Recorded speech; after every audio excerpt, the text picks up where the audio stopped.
হযরত আবু বকর রাদিয়াল্লাহু তাআলা আনহু, তার নামের উপাধি হলো সিদ্দিক আকবর। ধরে বলেন সুবহানাল্লাহ। আর দুইজন শহীদ হযরত ওমর, হযরত আলী, তারা বুঝে গেছে নবীজির জবানে বের হয়েছে আমরা জীবন দিয়ে দিব, শহীদ হয়ে যাব, নবীজির কথাটাই রাইট, কথা ঠিক কিনা? তারা দুইজনেই এই দুনিয়া থেকে শাহাদাতের পেয়ালা পান করেছে। কতটুকু নবীজির ভালোবাসা দেখেন। আমরা হইলে কইতাম যে হুজুর এখন বাইসা আছে, আপনি বলতেছেন আমরা শহীদ হয়ে যাবো, তো দরকার নেই, আপনার সাথে থাকবো না, কেন জীবনটা দিয়ে দিব? কথা বলেন না।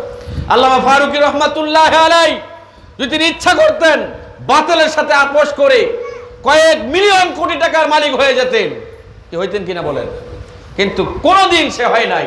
তাকে অনেক অফার দেওয়া হয়েছে, অনেক সুযোগ সুবিধা দেওয়া হয়েছে।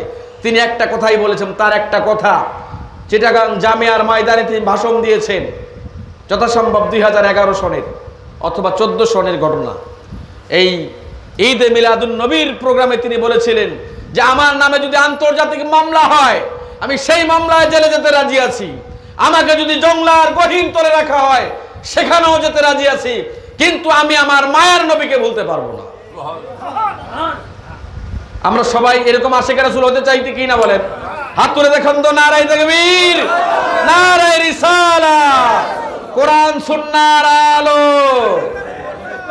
আমরা আল্লাহর গোলামির পরেই রাসূলকে আমাদের একেবারে অন্তর থেকে মেনে নিতে হবে, কথা ঠিক কিনা বলেন? যদি আপনি রাসূলকে মেনে নিতে পারেন, রাসূলের ভালোবাসা যদি অর্জন করতে পারেন, আপনার মওতের আগে হলো মায়ার নবী মদিনার কামলেওয়ালা আপনার ভাঙ্গা ঘরে এসে দিদার দিয়ে যাবে।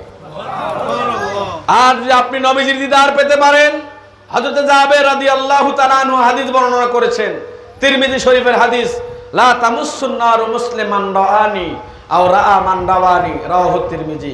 ইমাম হাকিম তিরমিজি বলেন, দুনিয়ার জমিনে কেউ যদি আল্লাহর নবীর দিদার লাভ করে তার জন্য জাহান্নামের আগুন হারাম হয়ে যাবে। এত আস্তে করে সুবহানাল্লাহ বললেন। নবীজির চেহারাটা আপনি দেখতে পারলে আপনার জন্য জাহান্নামের আগুন হারাম হয়ে যাবে।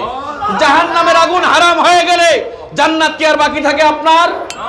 তাহলে সেই নবীর সাথে আমাদের প্রেম, আমাদের ভালোবাসা রাখতে হবে কিনা বলেন?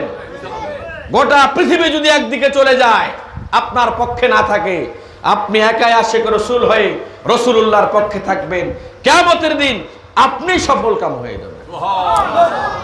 ঠিক কিনা বলেন? বদরের প্রান্তরে কোথায় 313 জন আর কোথায় 1000 কাফেররা বিজয় হয়েছে মুসলমানরা, কথা ঠিক কিনা? ঠিক কিনা ধরে বলেন? অতএব আজ 11টি বছর হয়ে গেল আল্লামা ফারুকী রহমাতুল্লাহ আলাইহি শহীদের বিচার আমরা বাংলার জমিনে পাইলাম না। কি পাইছি? জোরে বলেন, পাইছি? মনে রাখবেন, আলেম ওলামাদের পক্ষে সবাই থাকে না, কিছু মানুষ থাকে। হকের পক্ষে সবাই থাকতে চায় না। আজকে অনেকে লাফালাফি করে, কিসের পীর মুরিদি করো, পয়সা তালিম করো। আমরা বলি বাবা বেশি লাফাইয়েন না, এই বাংলাদেশটা ওলি আল্লাহ দিয়েই আবাদ করা হয়েছে। কথা বলেন না? এই বাংলাদেশটা ওলি আল্লাহরাই আবাদ করেছেন। হাতে ধরে ধরে তারা কালেমার দাওয়াত দিয়ে মানুষকে হেদায়েতের পথে নিয়ে আসছে। ওই ধইরা বাইন্দা ঝগড়া কইরা গালি দিয়া কারো কাছে ইসলাম প্রচার করা যায় না। সাময়িক ভয় দেখাইয়ার পক্ষে নিয়ে আসবেন, লাভ হবেন, দেখবেন আস্তে আস্তে কুল্লু শাইইন ইয়ারজি ইলা আসলিহি, প্রত্যেক জিনিস তার মূলের দিকে ধাবিত হয়। ঠিক কিনা বলেন? আবার কিছু মানুষ দেখবেন, কিছু আছে যে তারা আপনার কাছে খাইয়া দিয়া বড় হইয়া সুযোগ নিয়া সুবিধা নিয়া শেষে আপনাকে সবল মাইরা আপনার বিপক্ষে বদনাম করবে। আছে না নাই? আছে না নাই? আব্দুল্লাহ ইবনে উবাই ইবনে সুলুল রাসূলুল্লাহর সামনেই থাকতেন বসে। রাসূল যখন দোয়া করতেন হাউমাউ করে কাঁদতো, কিন্তু পরক্ষণে কাফেরদের সাথে গিয়েই রাসূলুল্লাহর সমস্ত কথা পৌঁছাই দিত। দেখো মুহাম্মদ এগুলো বলছে, কেমনে তাকে শেষ করে দেওয়া যায়, এই পরামর্শ তারা করত। তাই আব্দুল্লাহ ইবনে সুলাই, আব্দুল্লাহ ইবনে উবাই ইবনে সুলুলের উত্তরসূরি এই এলাকায়ও থাকতে পারে কিনা বলেন? পারে কিনা বলেন? এদেরকে হিসাব করার টাইম আমাদের আছে। মনে রাখবা, ওলি আল্লাহদের সাথে বেয়াদবি করবা, আল্লাহ এমন জায়গায় তোমাকে ধোলাই করবে, জাতির সামনে তুমি মুখ দেখাইতে কোনোদিন আর পারবা না। আমি মনে হয় ভুল বললাম। এমন জায়গায় তুমি যাই ধরা খাইবা।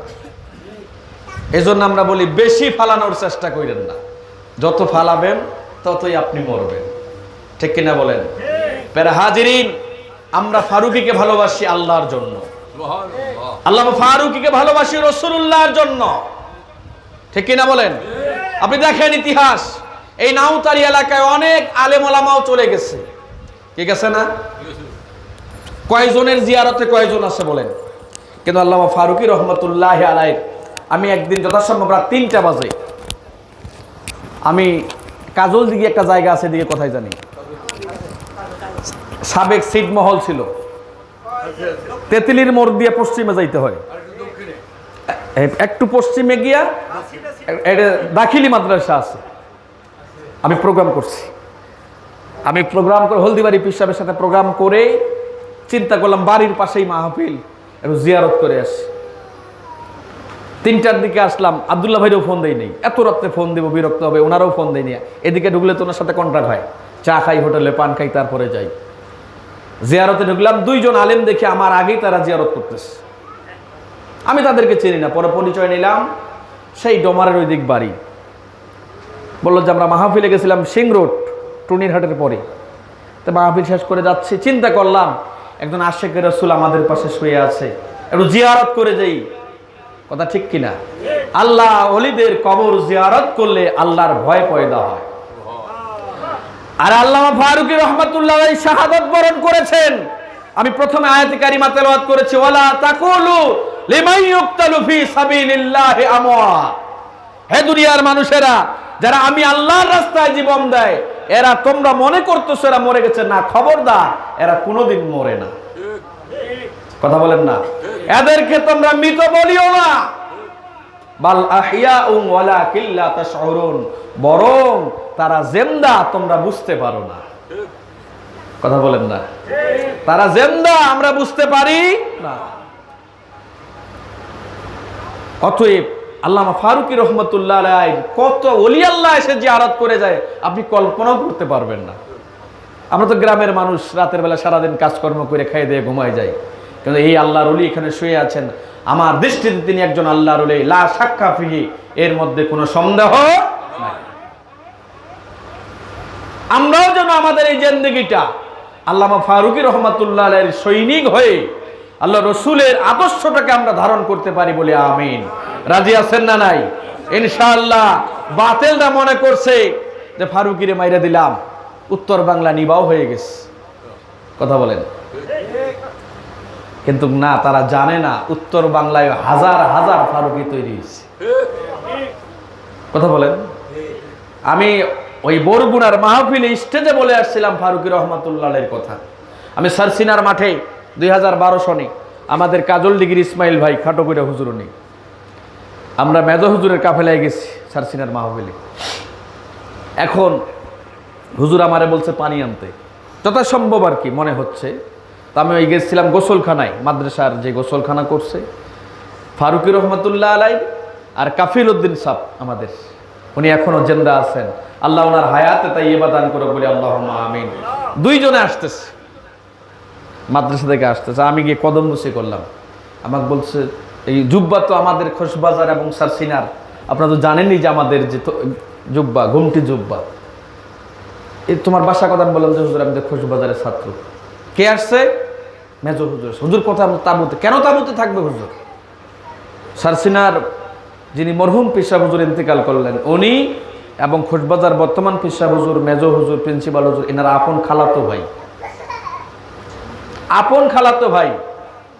সারসিনার মরহুম আবু জাফর মোহাম্মদ সালেহ রহমতুল্লাহ আলাই আর খোশবাজার মরহুম শাহ মাসউদ আলম রহমতুল্লাহ আলাই আপন 2 জনে ছিলেন ভাইরা ভাই। হুজুর একটা চেয়ার দেন না, সমস্যা, একটু চেয়ার দেন, আনে দেন না, একটা চেয়ার দেন উল ভাই, হুজুর কষ্ট হচ্ছে। প্রিয় ভাইরা আমার, যে কথাটা বলতেছিলাম একটু খেয়াল করেন। অনেক কথা হলো, উনি সারসিনার মাঠেও বলেছিলেন যে খোশবাজার হুজুর উচ্চ স্তরের আল্লাহর ওলি। অতএব আল্লাহর ওলিদের নেক তাজ্জু ফায়েজ তিনি পেয়েছেন। তিনি এই দুনিয়ার জমিন থেকে বিদায় হয়ে পর্দা নিয়ে চলে গেছেন। মনে রাখবেন, আল্লাহর ওলিরা ইন্তেকালের পরে তাদের ঈমানি জজবা, তাদের রুহানিয়াত আরো বেড়ে যায়। কি হয়? তাদের রুহানিয়াত আরো বেড়ে যায়, তাদের ক্ষমতা আল্লাহ আরো বাড়ায় দেন। এজন্যই দেখেন না যে গোটা বাংলার প্রান্ত থেকে মানুষরা এসে, আলেম ওলামারা এসে ফারুকী রহমাতুল্লাহের কবর জিয়ারত করে। কথা ঠিক কিনা বলেন? আপনারা হয়তো আমার উপরে বিরক্ত হচ্ছেন নাকি? প্রিয় ভাইরা, এই মাসটা হচ্ছে রবিউল আউয়ালের মাস, ঠিক কিনা? আগামী 6 তারিখ বাংলাদেশে ঈদে মিলাদুন নবী পালিত হবে রাষ্ট্রীয়ভাবে। সেদিন তো ঘোষণা হলো আমাদের। এই মিলাদুন নবীর মাসে আমরা বসতে পেরেছি, রাসূলুল্লাহর আগমনের মাস। রাসূলুল্লাহর আগমনের মাস আসলে ইমানদার আর যারা রবি বিদ্বেষী এদের ভিতরে পার্থক্য খুঁজে পাওয়া যায়। কথা বলেন না? এদের ভিতরে কি পাওয়া যায়? পার্থক্য খুঁজে পাওয়া যায় যে কারা রাসূল বিদ্বেষী আর কারা রাসূলকে মহব্বত করে। আমরা যখন রাসূলুল্লাহর মহব্বতের কথা, রাসূলুল্লাহর বেলায়েতের ইতিহাস টানি, তারা আমাদেরকে নামধারী এমন কিছু তকমা লাগায় দেয়, নামের আগে আমাদেরকে বেদাতি বলে ফতোয়া দেয়। তারা জানে না নবীজির চাচা আবু লাহাব মারা গেছেন কাফের অবস্থায়। কি অবস্থায়? কাফের মারা গেলে তারা কি জান্নাতের কোনো সুসংবাদ পাবে? জান্নাতে যাইতে পারবে? একটু বলেন না। পারবে না।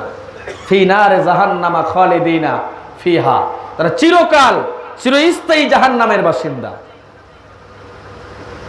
হযরত আব্বাস রাদিয়াল্লাহু তাআলা আনহু বলেন, নবীজির চাচা, আপন চাচা, যে আমি একদিন স্বপ্ন যোগে আমার ওই মৃত ভাইটা আবু লাহাবকে স্বপ্ন যোগে দেখতেছি। মানুষ স্বপ্নে দেখে না? কথা বলেন না কেন? স্বপ্ন দেখে না? স্বপ্নের মধ্যে তারা জিজ্ঞাসা করলাম, আবু লাহাব,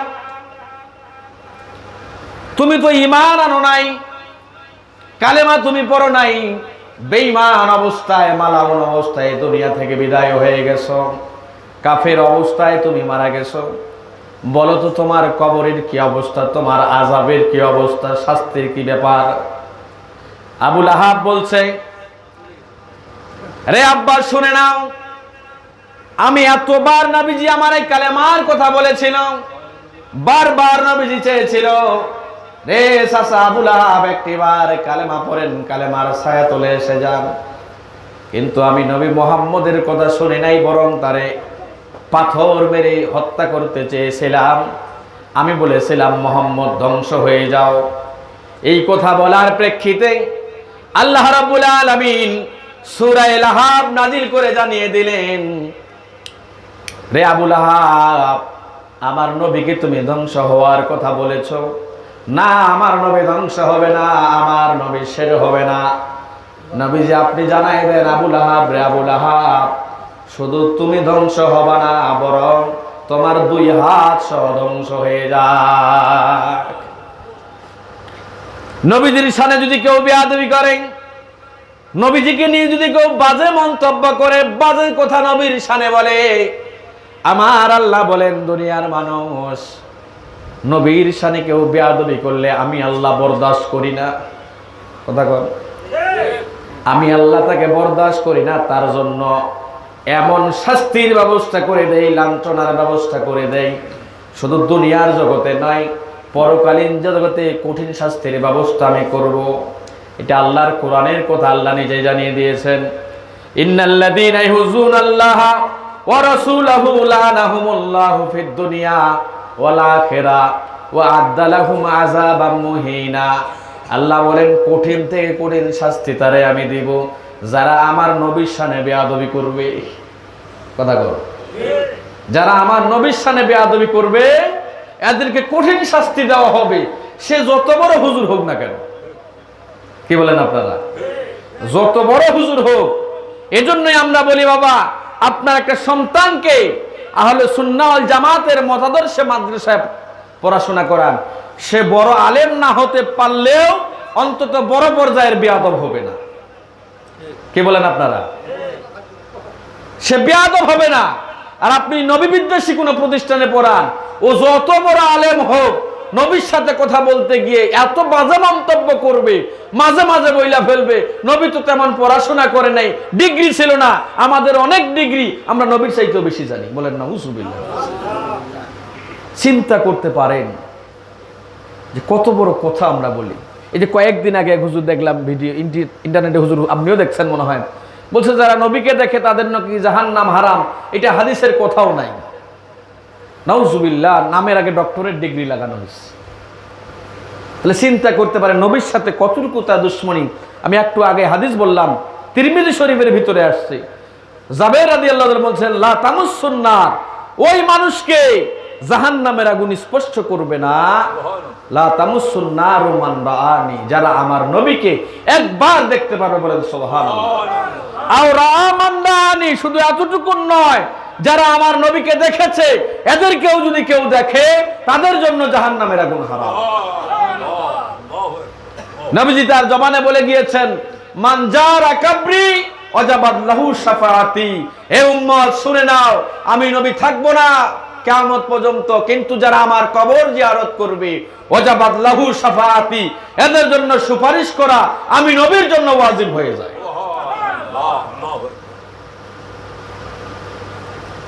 আবু লাহাব ডেকে বলে আব্বাস, মনে আছে আপনাদের?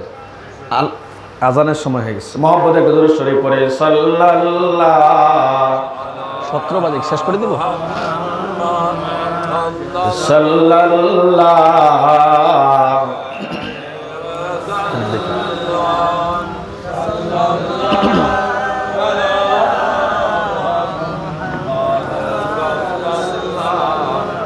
আলাইহি ওয়াসাল্লাম।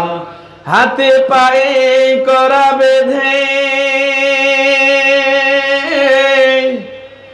নেই গো যদি ওই জাহান্নামে,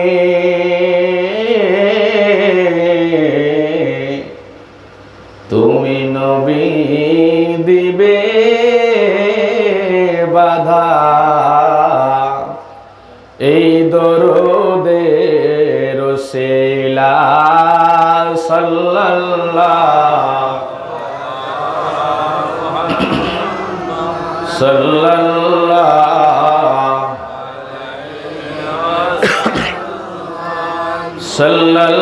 সাল্লাল্লাহু আলা সাল্লাল্লাহু।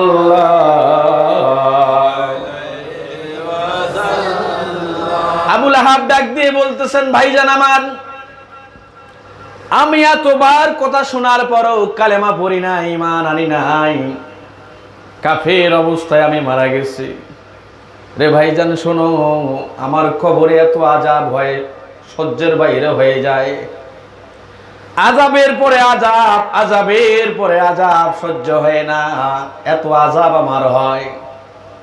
তবে ভাই আব্বাস তোমারে বলছি, সপ্তাহের যেদিন সোমবার আমার মাঝে আসে, ওই সোমবারের দিনে আমার এই শাহাদাত আঙ্গুলের ভিতরে একটু পানি আসে, আমি যখন এই পানিটা মুখে দিয়ে পান করি, পানিটা যখন আমার দেহের ভিতরে যায়, পেটে যায়, মনে হয় ওই দিনের জন্য আমার শাস্তিটা, আগে যে শাস্তি হইতো সপ্তাহে 6 দিন, কিন্তু ওই দিন আমার শাস্তিটা অনেকটাই কমে যায়। বলেন সুবহানাল্লাহ।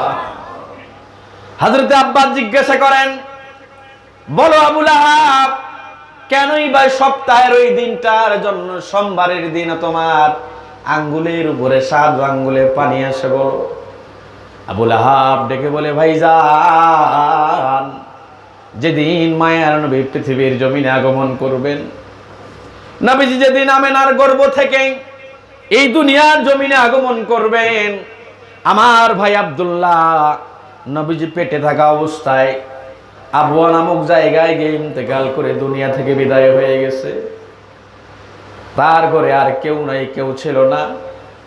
আমি আমার দাসী ছিল, ঘরের যে দাসী নিয়ে আসছিলাম সুয়াইবিয়াকে বলছিলাম, সুয়াইবিয়া আজকের এই রাতটার ভিতরে আমার ঘরে আর খেদমতের দরকার নাই, কাজ করা লাগবে না, তুমি আমার ছোট ভাই, আমার যে ভাই আব্দুল্লাহ, তার ঘরে চলে যাও। তার বউ আব্দুল্লাহর সহধর্মিনী অসুস্থ, হয়তো আজকের এই সময়ের ভিতরে, রাতের ভিতরে সন্তান হয়ে যাবে, গিয়ে তুমি তার একটু খেদমত করো। কথা বলেন, খেদমত করে না? তার খেদমতে লেগে যাও। তবে সুয়াইবিয়া আমেনা থেকে এই দুনিয়ার জমিনে ছেলে হোক আর মেয়ে হোক, যেই সন্তানটাই দুনিয়ার জমিনে ভূমিষ্ঠ হয়, প্রথমে এসে তুমি আগে আমারে খবরটা দিও। আবু লাহাব হযরত আব্বাসকে ডেকে বলছে, ভাই আব্বাস, রাত্র গভীর হয়ে গেছে, আমার চোখে ঘুম নাই, চিন্তায় পড়ে গেলাম। ছোট ভাইয়ের, আমার যে ভাই আব্দুল্লাহ, তার বিবি সাহেবা অসুস্থ, পেট থেকে বাচ্চা বের হবে, সন্তান সম্ভবা, না জানি কি সমস্যা হয়, ডাক্তার ডাকা লাগে নাকি, ঘরে তো তেমন আলো নাই, বাতাসও নাই। কথা বলেন, এই চিন্তায় আছি, ঘুম আমার ধরে না। রাত শেষের দিকে দিন যখন শুরু হবে, এমন একটা সময় সুয়াইবিয়া দৌড় দিয়ে আমার ঘরে আসছে, ডেকে বলছে, মালিক, সুসংবাদ শুনে নেন, আমেনার গর্ভ থেকে একটা সন্তান পৃথিবীতে আসছে, একটা ছেলে আসছে, চাঁদের চাইতেও সুন্দর। নারে তাকবীর, নারে রিসালাত। মায়ের নবী পৃথিবীতে আগমন করেছেন। মা আমেনা ডেকে বলেন, পৃথিবীর মানুষ শুনে নাও, আমার মুহাম্মদ যেদিন দুনিয়ার জমিনে আগমন করবেন, ঘরের আমি শুয়ে আছি, সেরাকের ভিতরেও কোনো তেল নেই, সেরাকটা জ্বালাইয়া যে ঘরটা আলোকিত করব সেরকম সামর্থ্য নাই। কিন্তু রাতের গভীরে আমি স্বপ্ন দেখতেছি, আমি তাকায় তাকায় দেখতেছি, কে জানি আসমান থেকে নেমে আসতেছে, আর আমার ঘরটা আলোয় আলোকিত হয়ে যাচ্ছে। সাধারণত মায়ের থেকে মারা যখন সন্তান প্রসব করে চিৎকার দেয়, লাফালাফি করে, ধাত্রী থাকলে তাকে জড়াইয়া ধরে। কথা ঠিক কিনা বলেন? অনেক মা আছে সন্তান জন্ম দিতে গিয়ে দুনিয়া থেকে বিদায় হয়ে যায়। মা আমেনা ডেকে বলে, পৃথিবীর মানুষ, আমার রাসূল যেদিন পৃথিবীতে আগমন করবে, ঘরে লাইট নাই, কোনো কিছু নাই, যখন সন্তান আমার পেট থেকে দুনিয়ায় আসছে, তাকাই দেখলাম সেই অনেক দূরের যে রাজপ্রাসাদের বিল্ডিং, সেই বিল্ডিং গুলা পর্যন্ত আমি দেখতে পাচ্ছি। ও গো মায়ার নবী গো, তুমি প্রেম শিখায়া কোথায় লোকাইলা, বলেন মায়ার। একটু মহব্বতে বলা যাবে না নবীর শানে? একটু বলেন না জোরে, ও গো মায়ার নবী গো, তুমি প্রেম শিখায়া আমরা কেমনে যাব তোমার কাছে, নবী কেমনে, আবার কেমনে যাব তোমার কাছে, নবী একবার এসে বলো না, তুমি প্রেম শিখায়া কোথায় লোকাইলা, বলেন মায়ার নবী গো, তুমি প্রেম শিখায়া গভীর রাতে ডাকি গো নবী, গভীর আবার গভীর রাতে ডাকি গো নবী, স্বপ্নে এসে দিদার দেখাও না, তুমি প্রেম শিখায়া বলেন মায়ার।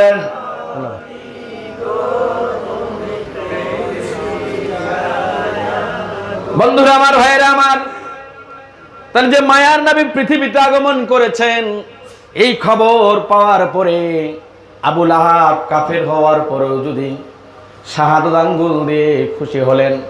সুয়াইবিয়াকে শাহাদাত আঙ্গুল দেখাইয়া বললেন, সুয়াইবিয়া, এত সুন্দর একটা সংবাদ আমারে দিয়েছ, যাও, তোমাকে আজকে থেকে আমি মুক্ত করে দিলাম, আর কোনোদিন তোমার দ্বারা আমি কোনো কাজ করাবো না। বলেন সুবহানাল্লাহ। আবু লাহাব ডেকে বলে, ভাই আব্বাস, এই যে শাহাদাত আঙ্গুল দিয়া আমি মায়ার নবীর আগমনে খুশি হয়ে তাকে আমি আজাদ করে দিয়েছি, মুক্ত করে দিয়েছি, এজন্য আমার আল্লাহ ওই খুশিটার কারণে আমার আঙ্গুলে একটু পানি দেয়, আর এই পানিটা পান করার পর ওই দিনের জন্য আমার শাস্তিটা কমে যায়। বলেন সুবহানাল্লাহ। তাহলে আবু লাহাব কাফের হয়ে যদি নবীজির আগমনে খুশি হওয়ার কারণে কবরে যদি ওই দিনটা শাস্তি কম হয়, আমরা ইমানদার নবীজির আশিক, আমরা কি জাহান্নামে যাব?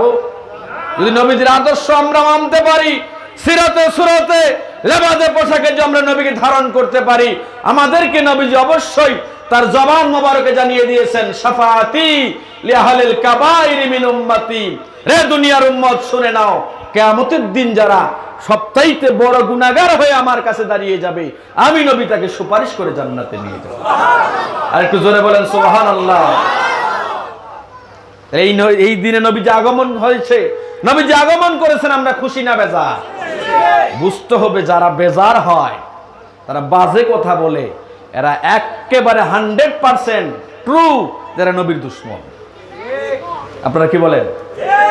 একেবারে 100% কি নবীর দুশমন। তোমরা যতই কালেমার কথা বইলা পার করো, তোমাদের ঠিকানা হচ্ছে আব্দুল্লাহ ইবনে উবাই ইবনে সুলুলের মতো। কথা বলেন, তোমাদের কাজে একটা, মুখে একটা, অন্তরে একটা। এরাও ঈদে মিলাদুন নবী পালন করে, বাইতুল মুকাররম জাতীয় মসজিদে যখন দাওয়াত করা হয় তখন দেখি তারাই আবার ওয়াজ করে, আবার এরাই বাইরে বলে যে এই বেদাতীরা ঈদে মিলাদুন নবী আসলে নাচানাচি করে, লাফালাফি করে। আমরা বলি নবীজির আগমনে আমাদের চাইতে আর পৃথিবীতে বেশি কেউ খুশি হতে পারে না। নবীজির দাদা আব্দুল মুত্তালিব, তিনি ছিলেন মক্কার তখনকার প্রেসিডেন্ট। তখন কওমের একজন লিডার থাকতেন, এখনকার মতন চেয়ারম্যান মেম্বার না। কি ভাই, শেষ করে দেব নাকি? আজানের সময় তো পার হয়ে যাচ্ছে না, আরো আলেম ওলামা আছে না? মৌলানা ইমরান আসতেছে নাকি? আসেনি? রাস্তা যে অবস্থা দেখলাম। মহব্বত একটু ধরে সরে পড়ি, আল্লাহুম্মা সাইয়্যিদিনা মাওলানা ওয়া আলা আলিহি। হ্যাঁ, 10 মিনিটে শেষ করে দিই, একবারে দিয়ে দেবো। সুবেহ সাদিকের বিমল ভরে, পাপের বিধক্ত মরুর পরে, ফুটিল গোলাপ কাবারি ধারে, তাই তো আজি ধরণী বেকুল, তিনি যে মদের প্রিয় রসূল, তিনি যে মদের প্রিয় রসূল। আল্লাহুম্মা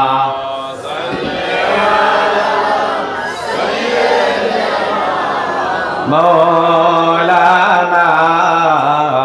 আর 10 মিনিটে শেষ করে দিন না, আজানটা দিয়ে নেব, আজান দেওয়ার শেষ হলে আপনি চালাইতে থাকবেন। আসে নাই, হ্যাঁ, আর সুরে চালাতে থাকেন, লোক আসতেছে, প্রচুর সাউন্ড পায় বাইরে, মাথা নষ্ট। আপনি সুরে চালান। তাহলে আমরা একটু আজানটা অন্তত দিয়ে দেখ, হ্যাঁ, এরপরে আবার চলবে। এক চুপচাপ বসেন আপনারা, আজানটা হয়ে যাক, আমরা পরবর্তী নামাজ কিছুক্ষণ পরে পড়ে নেব। আসো আসো আসো আব্দুল্লাহ, তোমার মতো নামাজটাও, তারপরে তোমরা